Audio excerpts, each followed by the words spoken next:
علوًا کا مطلب ہے ظلم اور زیادتی، لوگوں سے اپنے آپ کو بڑا اور برتر سمجھنا اور باور کرانا، تکبر کرنا، فخر کرنا، غرور کرنا اور فساد کے معنی ہیں۔ ناحق لوگوں کا مال ہتھیانا یا نافرمانیوں کا ارتکاب کرنا کہ ان دونوں باتوں سے زمین میں فساد پھیلتا ہے۔ فرمایا کہ متقین کا عمل اور اخلاق ان کی ان برائیوں اور کوتاہیوں سے پاک ہوتا ہے، اور تکبر کی بجائے ان کے اندر تواضع، فروتنی اور معصیت کیشی کی بجائے اطاعت کیشی ہوتی ہے، اور آخرت کا گھر یعنی جنت اور حسن انجام انہی کے حصے میں آئے گا۔ والعاقبۃ للمتقین، اور اچھا انجام تو پرہیزگاروں کے لیے ہی ہے۔ آیت نمبر 84، من جاء بالحسنۃ فلہ خیر منہا، جو کوئی نیکی لائے گا تو اس کے لیے اس سے بہتر بدلہ ہوگا۔ جو کوئی نیکی لائے گا تو اس کے لیے اسے بہتر بدلہ ہوگا، یعنی کم از کم ہر نیکی کا بدلہ 10 گنا تو ضرور ہی ملے گا، اور جس کے لیے اللہ چاہے گا اس سے بھی کہیں زیادہ عطا فرمائے گا۔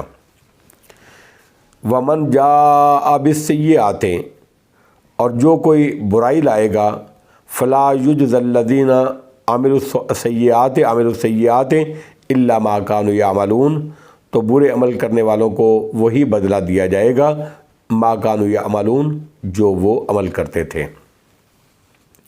یعنی نیکی کا بدلہ تو بڑھا چڑھا کر 2 گنا 3 گنا 70 گنا زیادہ دیا جا سکتا ہے، 10 گنا دیا جائے گا، 70 گنا دیا جائے گا، لیکن برائی کا بدلہ برائی کے برابر ہی ملے گا۔ یعنی نیکی کی جزا میں اللہ رب العزت کے فضل و کرم، اور ابدی اور بدی کی جزا میں اس کے عدل کا مظاہرہ ہوگا۔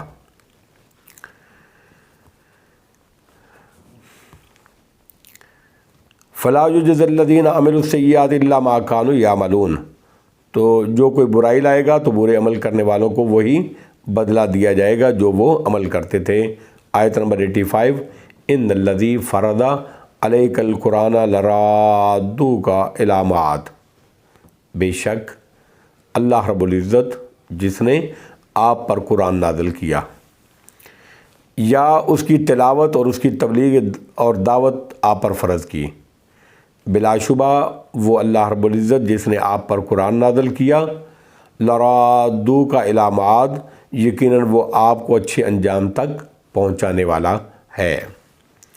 یعنی آپ کے جو ولادت مکہ میں جہاں سے آپ نکلنے پر مجبور کر دیے گئے تھے، حضرت عبداللہ بن عباس رضی اللہ تعالی عنہ سے صحیح بخاری کی حدیث نمبر 4773 میں اس کی یہی تفسیر نقل ہوئی ہے۔ چنانچہ ہجرت کے 8 سال بعد اللہ رب العزت کا یہ وعدہ پورا ہو گیا، اور آپ نبی اکرم صلی اللہ علیہ وسلم 8 ہجری میں فاتحانہ طور پر مکے میں دوبارہ تشریف لے گئے۔ بعض نے معاد سے مراد قیامت لی ہے، یعنی قیامت والے دن آپ کو اپنی طرف لوٹائے گا اور تبلیغ رسالت کے بارے میں پوچھے گا۔ قل ربی عالم من جاء بالہدی ومن هو فی ضلال مبین، اے میرے نبی صلی اللہ علیہ وسلم فرما دیجئے، قل فرما دیجئے، ربی میرا رب عالم خوب جانتا ہے، من جاء بالہدی کہ کون ہدایت کے ساتھ آیا، ومن ہوا فی ضلال مبین، اور کون کھلی گمراہی میں، کون ہدایت کے ساتھ، کون کھلی گمراہی میں۔ مشرکین کے اس جواب میں ہے جو وہ نبی اکرم صلی اللہ علیہ وسلم کو ان کے آبائی اور روایتی مذہب سے انحراف کی بنا پر گمراہ سمجھتے تھے۔ فرمایا کہ میرا رب خوب جانتا ہے کہ گمراہ میں ہوں جو اللہ کی طرف سے ہدایت لے کر آیا، یا تم ہو جو اللہ کی طرف سے آئی ہوئی ہدایت کو قبول نہیں کر رہے۔ آیت نمبر 86، وَمَا كُنْتَ تَرْجُو أَن يُلْقَىٰ إِلَيْكَ الْكِتَابُ إِلَّا رَحْمَةً مِّن رَبِّكَ، اور آپ امید نہیں رکھتے تھے کہ آپ کی طرف یہ کتاب وحی کیجیے۔ اے میرے نبی آپ امید نہیں رکھتے تھے کہ آپ کی طرف یہ کتاب وحی کی جائے گی، یعنی نبوت سے پہلے آپ کے وہم و گمان میں بھی یہ نہیں تھا کہ آپ کو رسالت کے لیے چنا جائے گا اور آپ پر کتاب الہی یعنی قرآن مجید کا نزول ہوگا۔ الا رحمت من ربک، مگر یہ آپ کے رب کی رحمت ہی سے وحی کی گئی، یعنی یہ نبوت اور کتاب سے سرفرازی، یہ نبوت اور رسالت اور یہ کتاب قرآن مجید اللہ رب العزت کی خاص رحمت کا نتیجہ ہے جو آپ پر ہوئی۔ اس سے یہ معلوم ہوا کہ نبوت کوئی کسبی چیز نہیں ہے جس کو محنت کر کے، کوشش کر کے، کاوش کر کے حاصل کیا جا سکتا ہے، بلکہ یہ سراسر ایک وہابی چیز ہے۔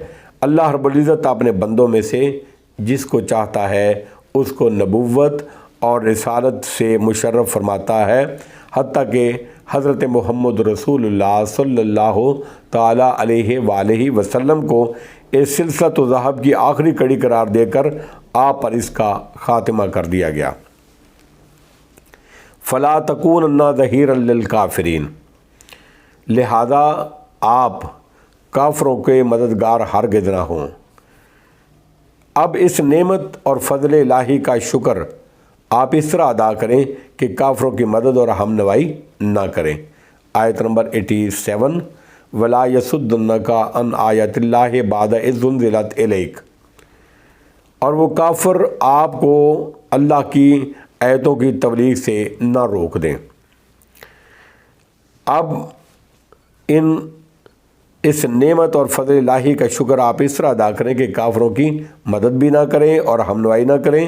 کافروں کی باتیں، ان کی ادار ثانی اور ان کی طرف سے تبلیغ و دعوت کی راہ میں رکاوٹیں آپ کو قرآن کی تلاوت اور اس کی تبلیغ سے نہ روک دیں، بلکہ آپ پوری تندہی اور یکسوئی سے رب کی طرف بلانے کا کام کرتے رہیں، تبلیغ کرتے رہیں، اشاعت کرتے رہیں۔ بعد اذ انزلت الیک، اس کے بعد کہ وہ آپ کی طرف اتاری گئی، وَدُعُ الی ربک، اور آپ ان کو اپنے رب کی طرف بلائیں، دعوت دیں۔ وَلَا تَکُونَنَّ مِنَ الْمُشْرِکِینَ، اور مشرکوں میں سے ہرگز نہ ہوں۔ اے میرے نبی آپ مشرکوں میں سے ہرگز نہ ہوں۔ آیت نمبر 88، وَلَا تَدْعُ مَعَ اللَّهِ إِلَٰهًا آخَرَ، اور آپ اللہ کے ساتھ کسی اور الہ کو مت پکاریں، نہ پکاریں، یعنی کسی اور کی عبادت نہ کرنا، نہ دعا کے ذریعے سے، نہ نذر و نیاز کے ذریعے سے، نہ قربانی ہی کے ذریعے سے۔ یہ سب عبادات ہیں جو صرف ایک اللہ کے لیے خاص ہیں۔ قرآن مجید میں ہر جگہ غیر اللہ کی عبادت کو پکارنے سے تعبیر کیا گیا ہے، جس سے مقصود اسی نقطے کی وضاحت ہے کہ غیر اللہ کو مافوق الاسباب طریقے سے پکارنا، ان سے استمداد اور استغاثہ کرنا، ان سے دعائیں اور التجائیں کرنا، یہ ان کی عبادات ہی ہیں جس سے انسان مشرک بن جاتا ہے۔ اے میرے نبی آپ مشرکوں میں سے نہ ہوں اور آپ اللہ کے سوا کسی اور الہ کو، معبود کو نہ پکاریں۔ لا الہ الا ہو، اللہ کے علاوہ کوئی الہ نہیں، اللہ کے علاوہ کوئی معبود نہیں، اللہ کے علاوہ کوئی مدبر الامور نہیں، اللہ کے علاوہ کوئی خالق نہیں، اللہ کے علاوہ کوئی رازق نہیں، اللہ کے علاوہ کوئی الہ نہیں، کوئی معبود نہیں، کوئی سجدے کے لائق نہیں مگر وہی ہے، صرف میرا اللہ ہے عبادت کے لائق۔ الہ صرف میرا اللہ ہے۔ کل شیء ہالک الا وجہہ، ہر چیز ہلاک ہونے والی ہے اس کے چہرے کے، ہر چیز ہلاک ہونے والی ہے سوائے اس کے چہرے کے۔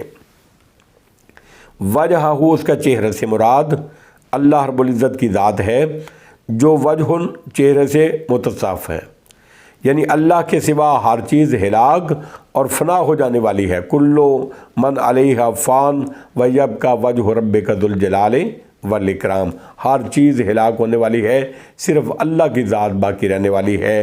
لہ الحکم و الیہ ترجعون، اسی کی حاکمیت ہے، اسی کی فرمانروائی ہے، اور تم سب اسی کی طرف لوٹائے جاؤ گے۔